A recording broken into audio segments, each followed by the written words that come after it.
Good morning, Facebook family and friends and my faithful loyal YouTube subscribers. Today it is January 3rd,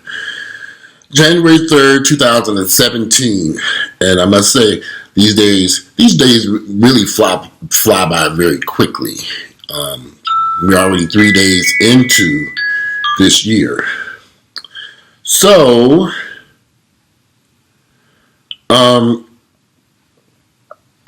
yesterday, on New Year's Day, I cooked this big dinner. Me and Earl had this huge dinner over here, and my mother was not able to come here on New Year's Day. I don't know. Oh, she went to go visit one of my nephews who's in prison in South Georgia someplace. So she went down and visited him, and she got back late. And so she ended up coming over here yesterday, and we spent the day together.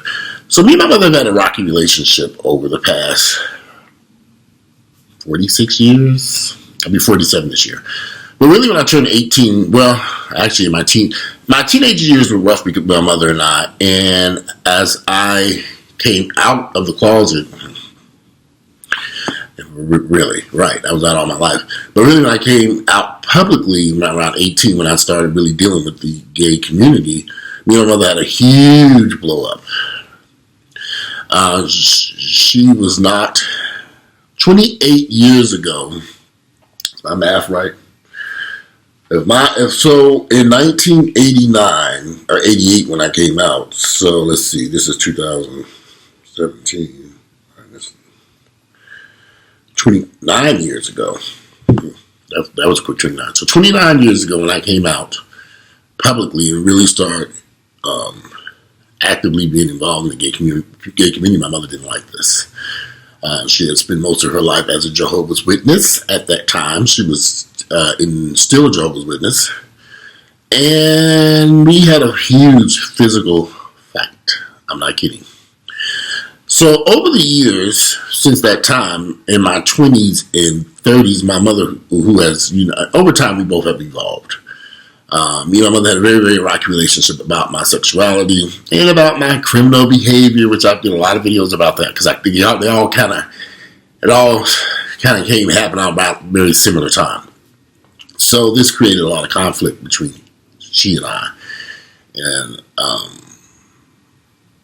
it was rough, very rough. We went through a long period of time where there was a lot of anger between she and I for various reasons. Me being gay, me being involved in criminal activity, she not understanding my sexuality, me just being a defiant person about the criminal activity I was participating in.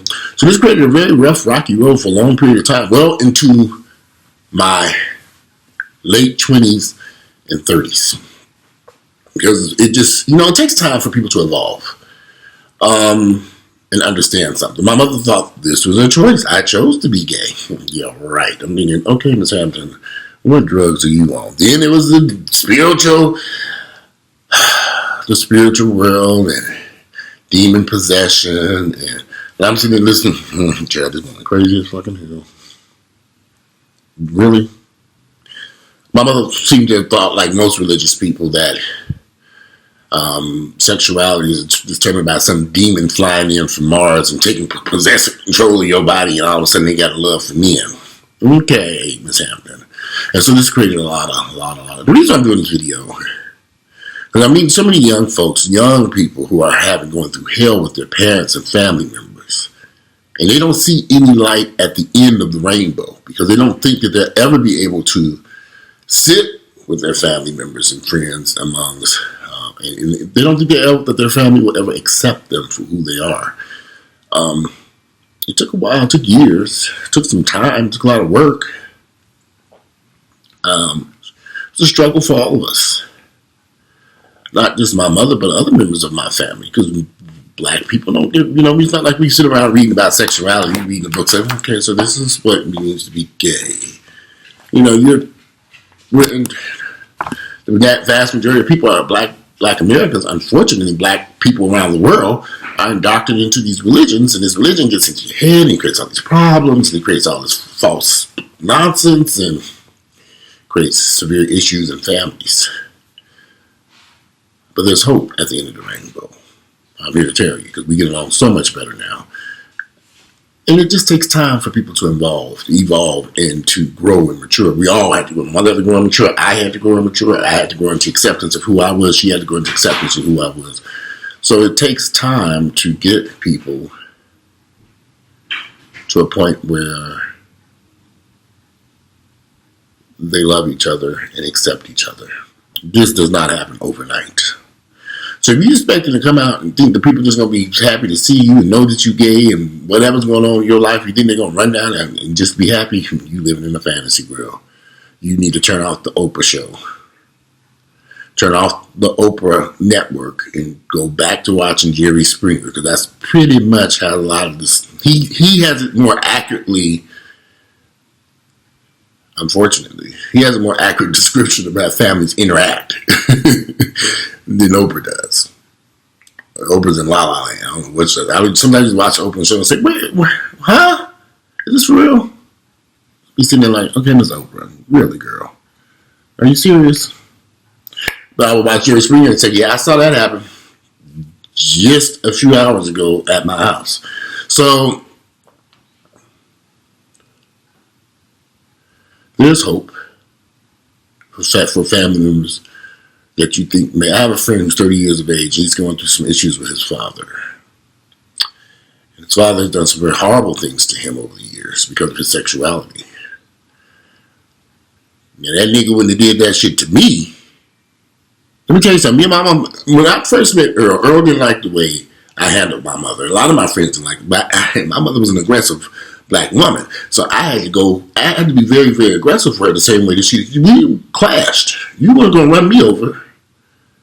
But some people don't know how to handle their parents. And they think it's disrespectful to put your mama in her damn place. But it wasn't disrespectful to put Miss Hampton in her place. Because I said, okay, enough of this crap, Miss Hampton. Mama, you need to have a seat.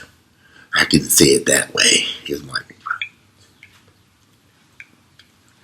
So, Earl didn't like how he said this is disrespectful. I told him to shut the hell up and mind his damn business. This is my mother. So we have, this went on for a long time, y'all. Me and mama just went at it. Every time she come around, all hell would break loose. I'm serious. She's a very defiant, independent black woman now. She divorced my daddy. She gonna make it on her own. On my own. She was the Patti LaBelle before Patti LaBelle was Patti LaBelle. But my mother was one of these women who she was determined she was going to do things on her own. And I don't know, I can't really say that she got a boyfriend now. But that's another video.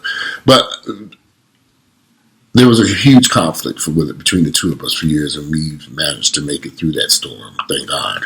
We've lived to survive through the storm. A lot of people not going to live to. I always tell my friends, regardless of whatever's going on between you and your parents, call them, say hello, tell them you love them. You don't know what might happen. My father's been dead over a decade now. Way over a decade. I think my father died in 2001, 2002. I want to say 2001. I didn't even find this obituary around here. I never really got the chance to have the type of conversations that I'm having with my mother that I would love to have with my father, but it didn't happen because he passed away so long ago. I was only 31, 32. I did a video about my father. If you're ever interested, just Google my experiences with my dad. My father was much more accepting about my sexuality than my mother was.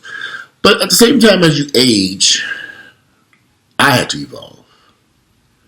And I come to the conclusion everybody doesn't have to accept my sexuality. Because this is me. It's for me. It's only really up for me to accept who I am. I don't give a damn what anybody else thinks about me. You don't have to accept me, love me, but you will respect me. Or you will get away from around me. So I had to come to that conclusion. Overall, my life as experience as a black gay man hasn't been as difficult as a lot of other people. And I understand that. But with that said, I'm a much more stronger person. You will not disrespect me. You will treat me with love and respect, and I'm going to treat you with love and respect. That's how this works. So, in the case of my mother, I was much more able to force her to accept me. But some people probably would not have gone that route. They probably would have just avoided dealing with their parents. I don't think that's a good idea. But that's just my opinion, my thoughts on how to handle parents and family members and friends who don't understand sexuality. Because this is, like I said earlier, a lot of Black Americans, we just don't have the education, or we're not getting the education to understand sexuality. So if you don't have the education to understand sexuality, where you gonna get it from? Public school system? Right, the churches.